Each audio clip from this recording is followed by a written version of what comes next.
Mari, mari. Lanjut aja berjalan lampunya.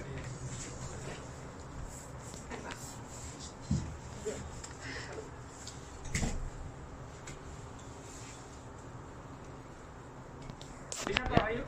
Ya. Ada umroh haji sekalian ya? Ada, Pak. Mau lagi direkam Pak? Silakan. Oh ya. Silakan. Banyak Pak peserta umroh. Wah. Nanti insya Allah berangkat akhir Desember. Oh, alhamdulillah. Ada sekitar dari Aliklas itu ada sekitar 15 orang. Oh, 15, boleh tapi ya? gabung sama ada jemaah lain juga. udah boleh ya? Udah Pak. Kelas 3. Kemudian ini ada ruang rekreasi. Ini kelas juga. Ini kantor. buat Tapi kita pakai juga meeting buat para mualaf. Iya. Jadi mualaf juga ada pertemuan. Orang Bangunan Belanda. lah ya. Itu 2 kali sebulan. Nah, Bagus. Malah dulu kita masih ini. Ini ruang apa nanti mau dibuang ruang media sosial. Sosial Green media. green room nanti buat apa? Mensiarkan apa? Ini segala macam aktivitas. Kegiatan Selama kita. Kegiatan Islam ya begitu. Sejarahnya jadi gini Pak. Kami beli gedung ini, tanah ini dan gedung ini milik kita tahun 2016. Baru ya? Baru. Jadi gedung ini waktu itu adalah tempat penitipan anak. Punya? Oh, pemerintah? Bukan punya perusahaannya. Saya itu lama kosong. Dan kita sudah melihat 10 lokasi yang kira-kira cocok buat organisasi kita yang bisa menampung 1.400 sampai 2.000 anggota gitu ya, jamaah. Besar ya. Dan melihat keuangan dan melihat kondisi kita, oke, kita mencari yang gedung kira-kira layak dipakai bisa menampung aktivitas kita untuk hari Minggu, dakwah, madrasah kelas anak-anak, Jumatan ya. Terus dalam waktu tahun 2014 tuh kita mengumpulkan dana, berkumpul 2/3 uangnya, dan masih kurang 1/3 lagi. Dan melihat keadaan itu ada seorang donatur yang adiknya meninggal di Amsterdam waktu proses. Iya, saya dengar ya. Ya betul ya, waktu proses pengobatan meninggal di Amsterdam. Ya. Dan kami menolong jenazah beliau untuk dipulangkan ke Indonesia di Mandik.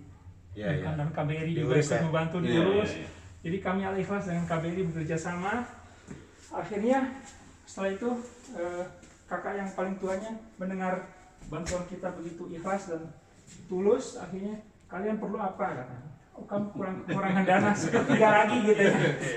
Nah dalam proses itu ibu-ibu semua kan sudah menjual cincinnya, uang liburan vakansi semua disumbangkan. Ini beli gedung, masih kurang Pak 1/3 lagi. Oke.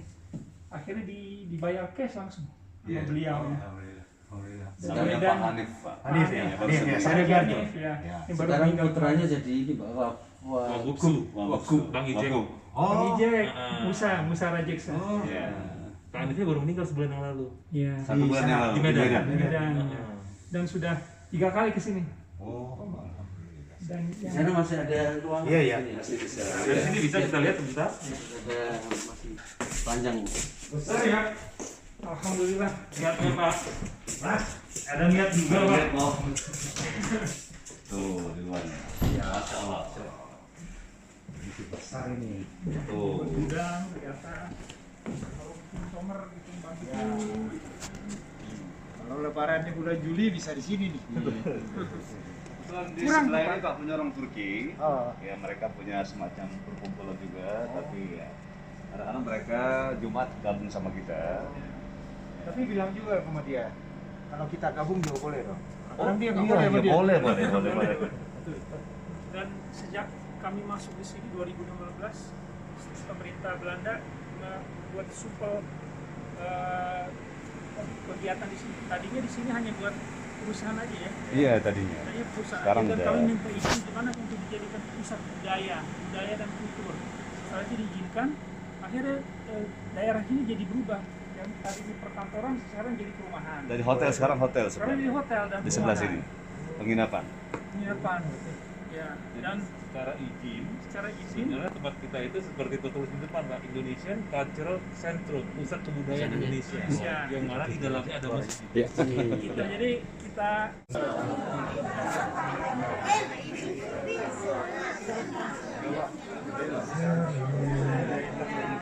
Iya,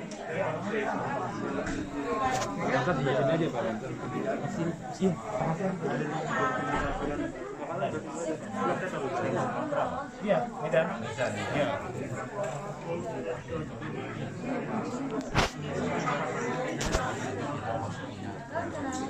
Tapi kalau untuk masjid, kita cepat aja.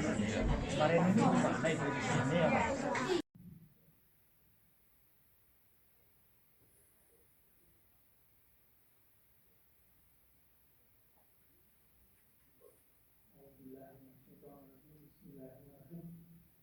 Assalamualaikum warahmatullahi wabarakatuh. Bismillahirrahmanirrahim. Alhamdulillahirabbil alamin wassalatu wassalamu ala asrofil anbiya'i wal mursalin sayyidina Muhammadin wa ala alihi wa sahbihi ajmain. Asyhadu an la ilaha illallah wa asyhadu anna Muhammadan rasulullah. Bismillahirrahmanirrahim. Rabbi shrah li sadri wa yassir li amri wa hlul 'uqdatam min lisani yafqahu qawli. Allahumma shalli ala sayyidina Muhammad wa ala sayyidina Muhammad. Alhamdulillah, puji syukur kepada Allah SWT. Kami pada hari ini telah berkumpul kembali dalam keadaan sehat walafiat. Mohon maaf saya buka sebentar penutup masker saya karena susah bicara dengan masker. Alhamdulillah, kami pada hari ini telah mengikuti protokol kesehatan yang telah disarankan oleh pemerintah Belanda untuk memakai masker dalam keadaan pengumpulan seperti ini dalam ruangan tertutup. Sebaiknya dilakukan sebetulnya secara undang-undang untuk perkumpulan kegiatan keagamaan seperti gereja dan masjid tidak dipaksakan untuk memakai masker, tapi demi kesehatan masing-masing kita mengikuti saran yang telah diberikan oleh pemerintah. Alhamdulillah, bagian Pak Jo dari Kesehatan dan Keamanan telah memutuskan untuk memakai masker. Alhamdulillah. Terima kasih atas kesabaran Ibu dan Bapak.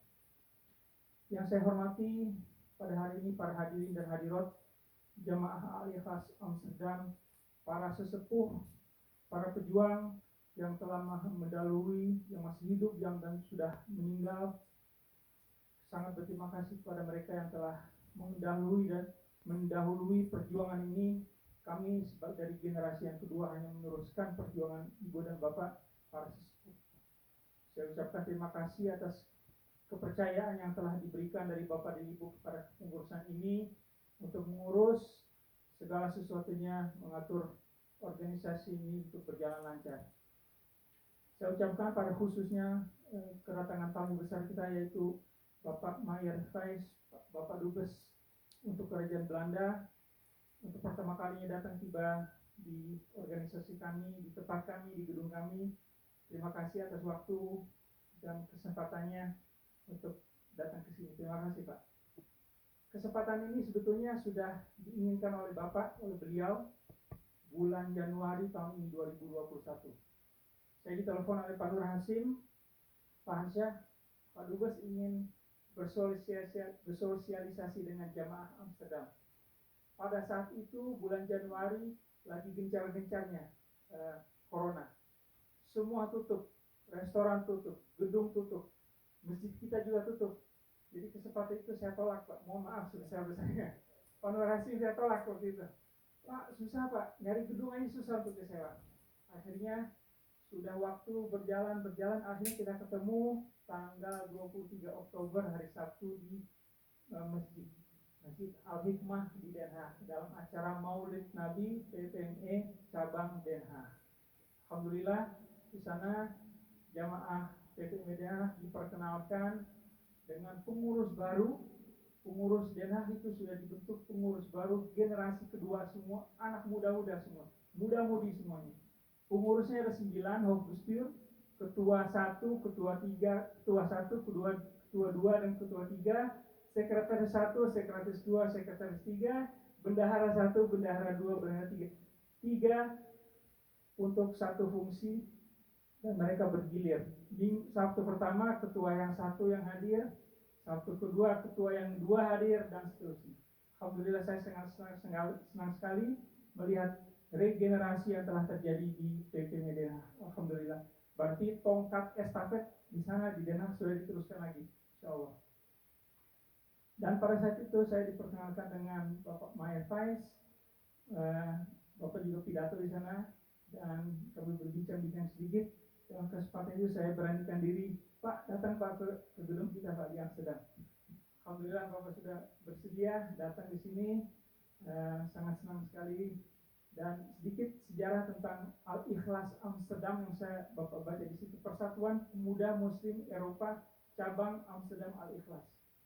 Sebetulnya Pak PPMI Amsterdam itu sudah dibentuk tahun 70-an sebetulnya oleh para studen-studen, pelajar-pelajar yang dari Indonesia yang berjuang di Belanda dan telah mendirikan PPMI Eropa. Mereka sangat visioner sekali, Eropa. Dan alhamdulillah terbentuk sudah 5 cabang, Amsterdam, Den Haag, Rotterdam, Breda, dan Heemskerk. Dan pernah terbentuk di Jerman juga, tapi setelah studen pulang ke Indonesia sudah tidak ada berdiri lagi. Tapi insya Allah di masa yang akan mendatang mungkin akan keluar cabang Berlin, cabang Paris, cabang Madrid. Insya Allah kan visioner sekali, Persatuan Pemuda Muslim Eropa. Insya Allah, mudah-mudahan Pak. Dan alhamdulillah saya ini produk PPMI yang generasi kedua dibesarkan di Den Haag. Dan alhamdulillah PPMI Al-Ikhlas ini sebetulnya sudah lama berdiri dan sudah membeli gedung masjid sebetulnya 2 kali Pak. Pada tahun 2005 pernah membeli masjid juga, tapi karena ada perpecahan intern akhirnya terpecah itu organisasi kita menjadi 2. Masjid yang sudah kita beli ditinggalkan. Alhamdulillah 2016 masjid ini kita bisa dibelikan lagi oleh seorang donatur yang saya ceritakan dari Medan, Bapak Haji Anif almarhum. Dan alhamdulillah sampai sekarang ini sudah berjalan dan renovasi sudah dijalankan, tapet sudah diberikan yang baru, alhamdulillah. Dan mudah-mudahan organisasi ini terus berkembang dan terus berganti generasi ke anak-anak kita, cucu-cucu kita, supaya tidak terputus perjuangan Islam di Belanda, Eropa, dan Amsterdam pada khususnya. Begitu mungkin dari saya Pak Hasanul, ada tambahan mungkin? Cukup ya, sudah ya? Ya sedikit lagi, kami memberi pelayanan kepada jamaah kita dalam hal dakwah, madrasah pendidikan anak-anak, dalam hal haji dan umroh, dan dalam ini pelayanan fardu kifayah, pelayanan jenazah sampai dikuburkannya. Dan as we speak Pak, hari ini ada yang meninggal dunia, salah satu simpatisan kita, dan saya sebagai ketua diminta untuk hadir di rumah sakit, memberi pelayanan, mendampingi keluarga yang telah dalam kesusahan. Insya Allah kami akan kuburkan hari Selasa jam 2 dimandikan dan jam 4 dikuburkan. Kalau bisa hadir di penguburan Islam di Amsterdam, di mana kami juga punya tanah sedikit milik kita. Ya. Sekian dari saya Pak, mungkin ada kata sambutan dari Bapaknya. Terima kasih atas perhatiannya. Wassalamualaikum warahmatullahi wabarakatuh. Waalaikumsalam warahmatullahi wabarakatuh. Terima kasih Pak Hamzah. Selanjutnya kami mengundang Yang Mulia Duta Besar Republik Indonesia untuk Kerajaan Belanda Bapak Mayer Faiz untuk memberi sedikit sambutan, sekaligus perkenalan dan nasihat buat kita semua PPMI Al-Ikhlas. Bapak Mayer Faiz, waktu kami silakan. Ganti duduk dulu. Umur. Assalamualaikum warahmatullahi wabarakatuh. Pertama-tama mari kita panjatkan puji dan syukur kehadirat Allah Subhanahu wa taala karena kehendaknya kita dapat berkumpul di sini dalam keadaan hati senang, sehat walafiat. Mudah-mudahan semua sehat ya. Tidak kurang satu apapun. Saya mengucapkan terima kasih yang sebesar-besarnya atas pemberitahuan undangan untuk acara ini. Karena memang udah lama saya tunggu. Udah lama. Udah dibilang beberapa kali mampir ke masjid Pak, tapi nggak disebut di mana masjidnya. Jadi bingung juga kita, masjid kemana nih, banyak masjid. Jadi alhamdulillah malam ini bisa datang dan megah ya, bagus, beda lah dari tadinya saya pikir di tengah kota gitu, di antara apartemen seperti itu. Ternyata ini gedung sendiri dan alhamdulillah seperti yang disampaikan Pak Ketua tadi sudah selesai semua, alhamdulillah. Bapak Ibu yang saya hormati, sesepuh, adik-adik, karena Persatuan Pemuda ya, kami nggak pemuda lagi Pak. Jadi adik-adik, saya pertama ingin memperkenalkan diri dan mohon maaf. Maaf karena memang baru sekali ini, mungkin kebanyakan kita baru pada kesempatan ini kita bertemu muka, ya Pak ya. Ya karena situasi yang tidak memungkinkan kita berkumpul rame-rame demi kita semua, demi kesehatan kita, anak-anak kita dan juga yang punya cucu-cucu kita. Saya sudah 1 tahun di sini sebetulnya. Datang dulu tanggal 1 November. Sekarang sudah tanggal 6 November. Jadi 1 tahun 4 hari. Ya, jadi baru kali ini ketemu. Ya, pertama saya ingin memperkenalkan diri, kalau nama saya Mayafas. Mungkin kalau ada yang dari sini, ada nggak orang sini dari Padang? Nggak ada ya, berarti nggak ada namanya yang aneh. Ada? Namanya siapa Bu? Nggak aneh. Biasanya orang Padang namanya aneh. Ya, kenapa nama saya Mayafas? Ya karena aneh, orang Padang. Jadi saya lahir di Padang Panjang. Mungkin yang dari Sumatera tahu Padang Panjang itu terkenal dengan sate mak syukurnya. Pokoknya sate Padang paling enak itu dari Padang Panjang. Yang kuahnya kuning, bukan yang merah, yang kuning. Enak lah pokoknya. Dan itu kotanya itu disebut juga Serambi Mekah. Karena dari pelabuhan ke kota itu 90 kilo. Sama dari Jeddah ke Mekah, kata orang tua. Tapi semua sekolah agama terkenal asalnya dulu dari situ. Ada di Nia Putri Bu ya, ada yang IAIN yang cikal bakal dari tahun udah 1900. Ada juga sekolah khusus untuk laki-laki. Jadi sebelum ada pesantren, di sana sudah ada sekolah, tapi bukan pesantren kita sebut. Jadi karena itu suka disebut Serambi Mekah. Tapi orang Aceh juga nyebut Serambi Mekah ya Pak ya. Ya, 2 Serambi Mekah di Sumatera. Jadi itu asal saya.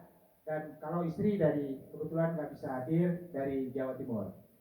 Jadi anak 2 Jawa Timur ya, Ponorogo Madiun. Orang Ponorogo ada juga, Malang ya. Usia ya ditebak-tebak aja lah, masih muda lah, muda-muda dikit. Dari bapak-bapak sesepuh masih muda.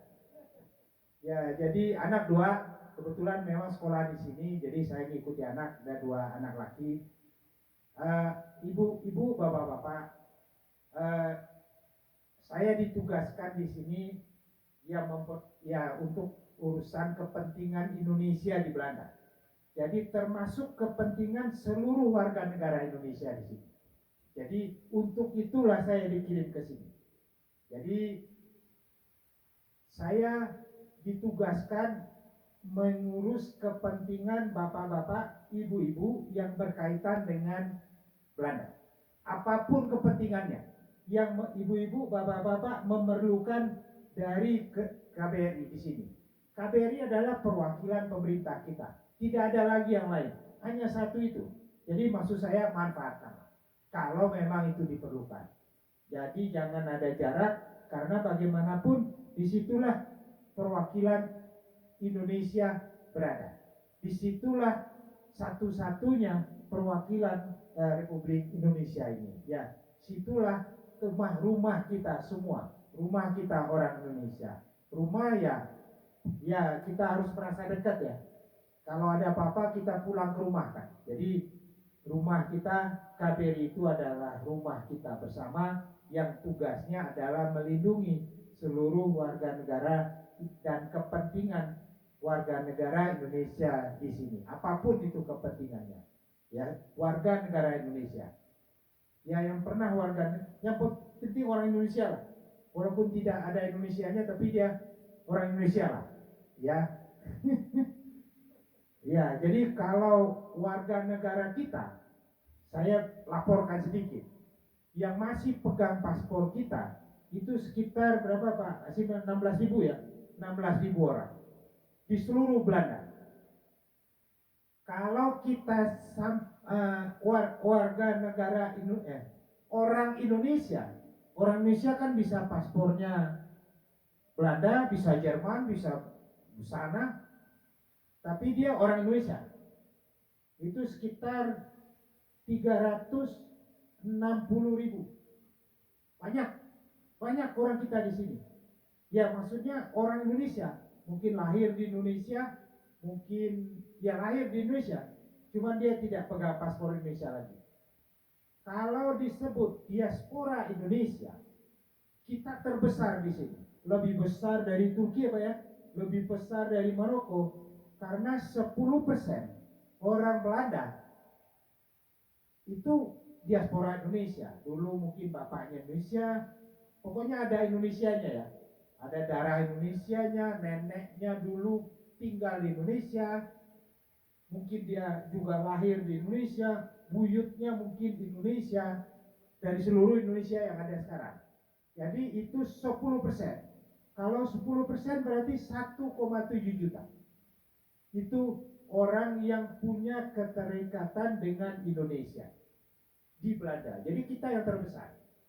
Karena kita yang terbesar, makanya kalau kita lihat di sini banyak orang Belanda yang kalau dari disebut Indonesia dia udah merasa dekat ya. Iya nggak sih? Rasanya sih begitu. Setahun di sini rasanya begitu. Kita tidak merasa seperti di negara lain gitu, misalnya di Jerman atau di Prancis ya. Ada rasa sedikit keterasingan lah. Ya, jadi itu sesuatu yang perlu kita maknai bersama bahwa kita bangsa orang Indonesia banyak di sini. Kita yang terbesar di sini. Dalam mudah-mudahan itu juga memberi manfaat yang sebesar-besarnya untuk orang Indonesia di sini. Jadi itu juga perlu kita memperkuat kebersamaan kita. Kebersamaan kita karena kita besar. Ya, kalau kebersamaan orang Indonesia itu kan baik-baik ya, nggak ada aneh-anehnya lah. Kalau saya tanya ke orang-orang di sini yang kita kenal, pemerintahannya, polisinya, imigrasinya, kamu orang Indonesia kamu perhatikan nggak katanya? Karena apa? Karena memang tidak ada yang perlu jadi perhatian. Kan biasanya mereka itu yang diperhatikan tuh orang-orang yang apa ya, ada masalah lah, banyak masalahnya, atau mereka pikir banyak menimbulkan masalah. Jadi orang Indonesia itu saudara kami. Jadi alhamdulillah kita mempunyai tempat yang cukup baik di sini, terhormat ya, karena memang sebenarnya Indonesia dan Belanda itu kan ya dekat ya. Ya kita kalau belajar sejarah, yang Indonesia itu adalah koloni Belanda. Semuanya. Jadi bekas Belanda jadi Indonesia. Jadi dan mereka di sana 350 tahun ya Pak ya, Bu ya. Jadi lebih lama sekali dia di sana. Ngapain dia lama-lama? Lamaan ya. Iya, dia kaya mungkin karena kita ya. Nah, sekarang kita jajah. Jadi itu yang terakhir saya ingin pesankan seperti yang disampaikan ketua tadi, jaga kesehatan. COVID masih di sekitar kita, virusnya masih di sekitar kita. Ya, 11.000 lebih orang terkena kemarin saja nih, ada 11.000 orang di Belanda yang terinfeksi COVID. Satu hari, kita nggak tahu satu hari ini berapa. 12.000, sebelumnya 10.000. Jadi kita hati-hatilah, jaga diri, jaga seperti yang disampaikan ketua tadi, ya patuhilah protokol kesehatan karena itu untuk kita. Kalau kesehatan kita, kesehatan keluarga kita, kesehatan kita juga, anak kita, kesehatan kita juga, karena sifatnya yang menular ya. Jadi satu orang yang terkena bisa menyebar semua. 100 orang warga kita, 100 lebih ya Pak ya, Pak Hasim ya, sejak adanya COVID terpapar COVID. Beberapa di antara mereka harus menjalani perawatan yang sampai 2 bulan, 1 bulan, 2 bulan di rumah sakit dengan kondisi yang sangat berat. 5 orang di antaranya tidak bisa sembuh, meninggal. Jadi ada 5 warga kita yang meninggal karena COVID. Pesannya adalah kita jaga, ya, karena suasananya kadang-kadang sekarang ini seolah-olah virus itu tidak ada. Tapi kita tahu bahwa ribuan orang masih terkena. Nah, itu jaga diri, perkuat imun, perkuat fisik, dan hal-hal lainnya. Kita jalani aja. Pakai masker, jaga jarak, cuci tangan, kan hanya itu yang diminta. Tidak diminta yang lain-lain, ya. Tidak harus cuci muka, cuci kepala, tidak harus yang lain-lain. Hanya itu yang diminta. Dan itu bisa menghindarkan kita dari virus COVID-19. Jadi Bapak, Ibu-ibu, kalau ada yang terkena, segera kita saling memberitahu. Kalau boleh beritahu kepada KBRI yang kalau ada yang terkena. Mungkin dengan begitu kita bisa sama-sama meringankan beban yang bersangkutan atau keluarganya, apalagi yang tinggalnya sendiri, ya, yang tidak punya keluarga di sini kan banyak sekali, ada ribuan warga negara kita di sini yang tidak ada keluarganya, ada keluarga di Indonesia atau dia memang sendiri. Jadi itu bisa kita bantu sama-sama karena dengan kebersamaan itu bisa meringankan beban saudara-saudara kita. Begitu juga kalau ada hal-hal yang memerlukan bantuan KBRI atau fasilitasi dengan KBRI, tolong disampaikan. Bisa lewat Pak Hasim, bisa lewat siapa saja, atau langsung ke KBRI. Sekali lagi, KBRI adalah rumah kita, rumah semua orang Indonesia. Jadi tidak ada bedanya, tidak ada laki, tidak ada perempuan, tua, muda kan, kaya, miskin kan, semua kita sama. Di Belanda ini semua kita sama. Ya, tidak ada orang KBRI, orang masyarakat kan. Jadi jadikanlah rumah itu, KBRI itu rumah kita. Kalau memang memerlukan perlindungan, silahkan datang, silahkan dihubungi. Untuk itu KBRI itu ada. Bapak Ibu, sekali lagi para sesepuh, mohon maaf belum bisa sowan ya, memperkenalkan diri secara langsung sebelum-sebelumnya karena memang saya tadinya mau yang tua-tua dulu. Kalau udah yang tua, yang muda biasanya ikut ya. Jadi tapi ya karena demi menjaga virus. Jadi kadang-kadang saya kayak enak hati. Kok udah lama belum memperkenalkan diri. Tapi di lain pihak saya kayak enak hati juga. Saya menyarankan jangan ngumpul, jaga jarak, tapi malah saya ngumpul-ngumpul. Jadi kayak enak hati juga. Tapi di dalam hati ada keinginan untuk bertemu, tatap muka, ngobrol. Kalau online tuh kaku ya, kurang enak. Apalagi saya orang Padang banyak ngomong, kadang-kadang kebanyakan. Ya, jadi sebelum kebanyakan saya berhenti dulu, karena banyak omong nanti. Yang nggak perlu juga aja ngomong deh. Ya, jadi sekali lagi terima kasih. Mudah-mudahan persaudaraan di antara kita kebersamaan di antara kita seluruh orang Indonesia, dan kami di KBRI khususnya saya dapat berlanjut di masa-masa yang akan datang lagi, dan semoga kita selalu di bawah lindungan Allah Subhanahu wa taala. Assalamualaikum warahmatullahi wabarakatuh. Waalaikumsalam warahmatullahi wabarakatuh. Terima kasih Bapak Mayfas atas sambutan, perkenalan, becangan, nasihat buat kita semua. Mumpung Pak Dubes masih ada di sini, saya memberi kesempatan 3 pertanyaan buat Bapak-bapak, Ibu-ibu. Siapa tahu ada yang ingin bertanya. Boleh, tanya apa aja boleh. Boleh bahasa Belanda, Ya. boleh bahasa Indonesia. Bahasa Belanda pakai terjemahan tapi ya. Ya. Silakan. Apa aja mau tanya aja apa aja. Apa Siapa aja yang boleh. mau tanya? Mungkin orang Padang di pojok sana ada yang mau nanya. Tanya apa aja boleh, saya jangan minta. Mana? Apa? Boleh tanya. Assalamualaikum warahmatullahi wabarakatuh. Assalamualaikum warahmatullahi wabarakatuh. Waalaikumsalam. Saya mau tanya Pak, tadi dibilang nama saya Jonathan, nama Islam saya Jawa.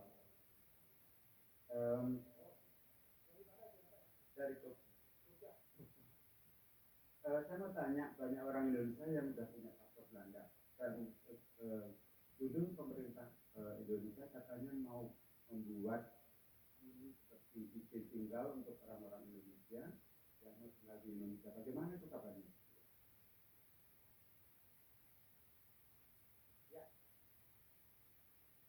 Jadi masih dalam proses.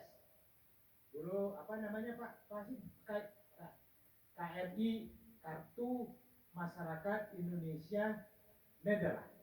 Ada juga Kartu Diaspora Indonesia. Ada juga namanya perencananya Kartu Masyarakat Indonesia di luar negeri. Jadi masih dalam pembahasan Pak. Kartunya sih mudah. Ya kan kartu diaspora mudah, tapi kan tidak bisa sekedar kartu aja Pak. Jadi misalnya dengan kartu itu kita punya hak, yang pegang kartu itu punya hak misalnya membeli rumah, membeli tanah, bisa membuka rekening bank. Jadi ada hak-hak tertentu yang berbeda dengan hak-hak orang asing. Itu masih dalam pembahasan. Ya, karena 3 itu harus ada undang-undangnya atau ada undang-undang yang harus diubah. Mudah-mudahan sih Pak bisa waktu dekat itu ada juga kartu diaspora namanya. Ada juga kartu diaspora. Karena kan kita banyak sekali di luar negeri Pak. Perkiranya 7 juta. 7 sampai 8 juta orang Indonesia yang tinggal di luar negeri. Itu yang tercatat Pak. Mungkin jauh lebih besar dari itu mungkin. Karena banyak juga yang tidak melaporkan Pak, atau tidak tidak tercatat. Atau mungkin sudah pindah dan lain-lain. Banyak sekali Pak. Jadi memang insya Allah lah Pak akan bisa terwujud dalam waktu yang tentu yang kita harapkan tidak lama ya Pak. Ya Pak ya. Nanti bisa beli rumah di Jogja. Bisa beli tanah di Jogja. Sudah banyak. Ya. Banyak. Bisa punya apa-apa di Jogja. Ya. Bisa pulang ke Jogja. Kalau udah beli ya modalnya dari sini. Ya kan. Kan murah Pak. Murah. Enggak lah. Orang 10 euro. 10 euro. 10 gimana? Itu 1000 berapa? 17 170.000 Pak. Di Jogja hidup seminggu. 3 kali makan. 3 kali makan tuh. Enak Jogja lah. Apalagi agak-agak ke Klaten itu dikit. Iya kan? Makannya 10.000, 7.000 makan. Udah kenyang. Udah pakai nambah. Enak kan? 10 euro Pak. 1 minggu. Bapak kirim nih 50 euro. 50 euro itu kok. 1 juta ya? 1 juta Pak. di Jogja orang yang udah hidup Pak, senang hidupnya, ketawanya banyak, punya anak 2, enak kan? Bener nggak? Iya Pak, di Jogja Pak, apalagi area-area Magelang. Iya, gaji orang Bapak tahu di sana. Hah?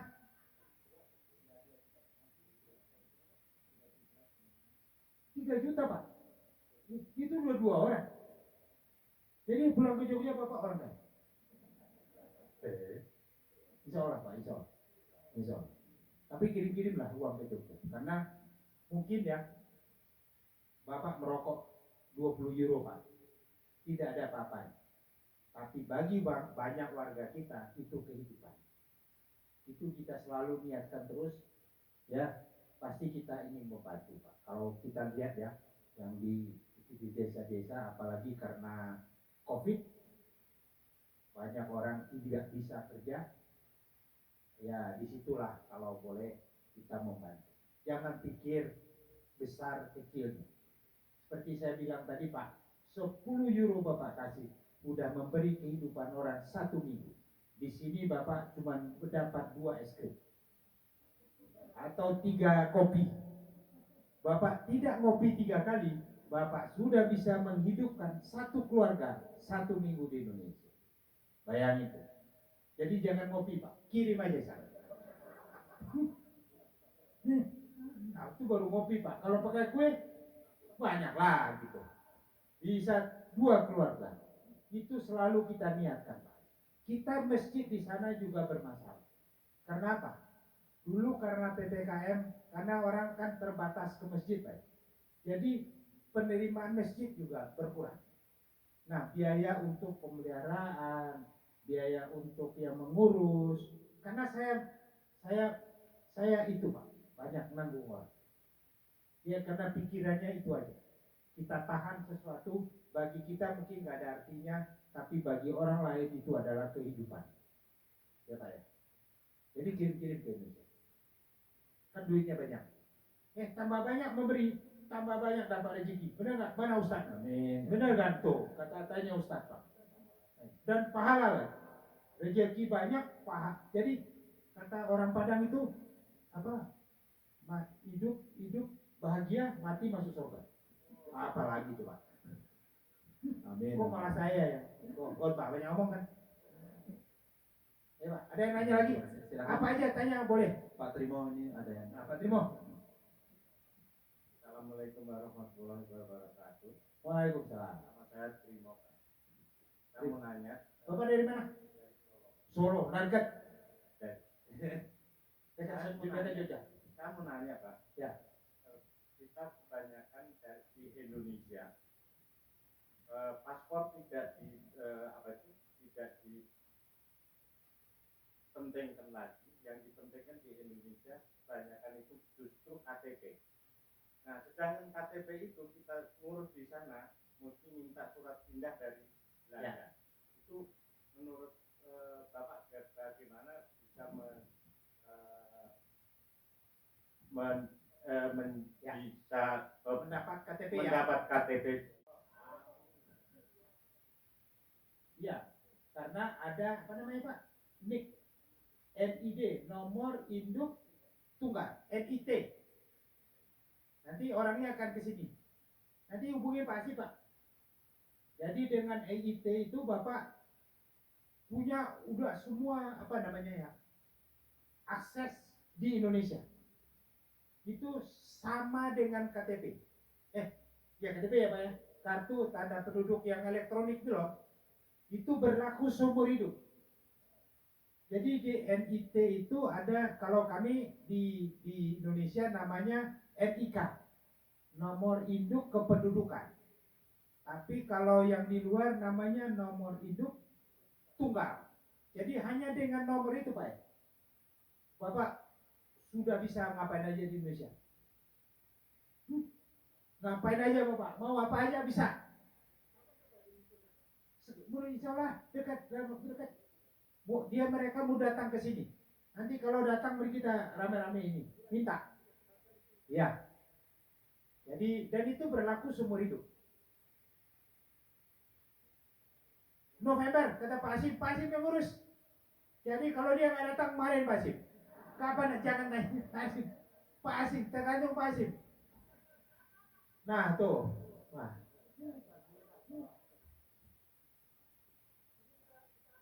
Ya, karena dia datang ke banyak negara Bu. Ya di Eropa aja berapa. Tapi yang penting di Belanda lah ya. Negara penting, yang lain nggak penting. Ya, ada Pak, insya Allah Pak. Jadi semacam KTP, tapi ya itu. Jadi dengan nomor induk tunggal itu, ya Bapak punya nih. Nanti ya itu aja udah ID Bapak. Kayak di sini apa namanya Pak? BSN. Ya. Jadi insya Allah Pak. Insya Allah. Nanti nyusul. Ya paspor ada kan? Paspor ada. Ya udah cukup. Iya nanti insya Allah kita satu tempat. Dan itu cepat kok ngurusnya. Dan kalau mau minta bisa di sini, kalau mudah-mudahan bisa di sini ya. Kalau enggak di Indonesia Pak. Apa tuh? Kartunya.